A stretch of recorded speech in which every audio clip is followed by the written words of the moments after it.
understand what you're saying. What we're expecting is for you to undertake some further investigation, which will prove that things are not nearly as critical or as dangerous as you imagined at first glance. That's what you're expecting. We're also expecting you to express your genuine confidence in the board and its ability to be thorough and conscientious and root out any possible irregularities.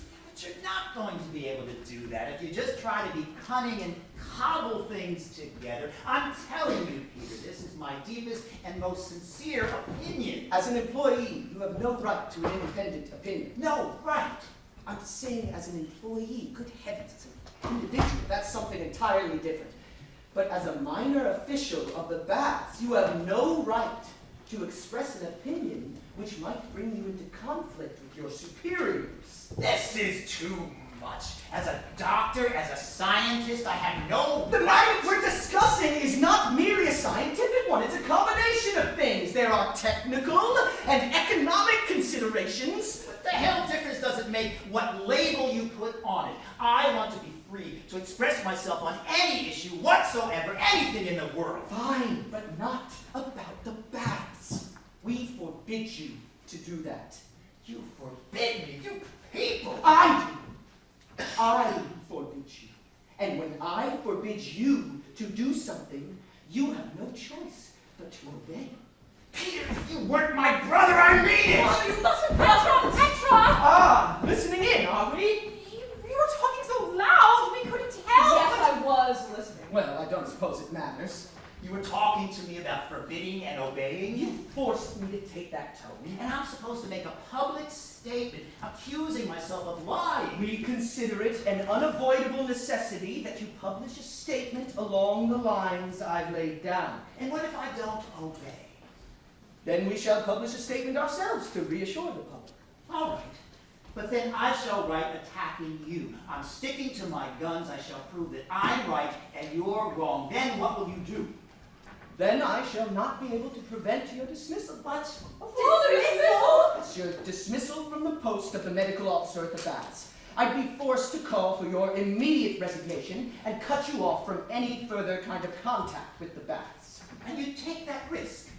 You're the one who's playing a risky game. Uncle, this is outrageous behavior towards a man like my father. Just keep quiet. Ah, so you've already started opinion mongering.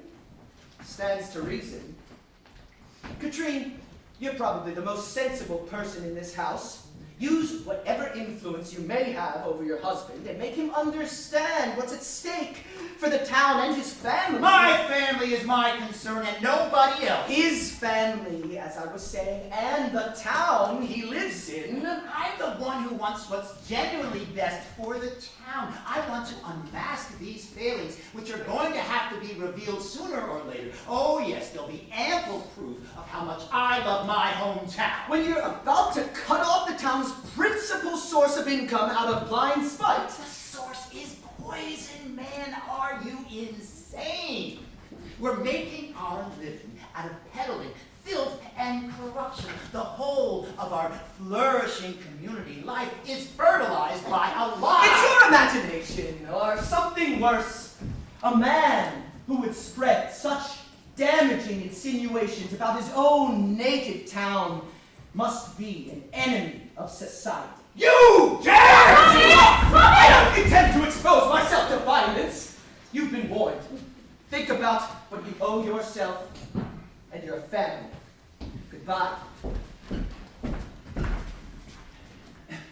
And I'm supposed to put up with being treated like that in my own house, Katrine? What do you think about that? Oh, it's ridiculous. It's a disgrace, Thomas. There's no doubt about it. Ever get a hold of Uncle? It's my own damn fault. I should have dug in my heels a long time ago, shown my teeth and bit them. And he called me an enemy of society. Me, to say a thing like that about me, by God, I'm not going to stand for it. But, Thomas, it's your brother who has all the power. Yes, but I'm the one who's right. Oh, right, right. What's the use of being right when you have no power? Your old mother. How can you say a thing like that? So in a free society, it's no use having right on your side.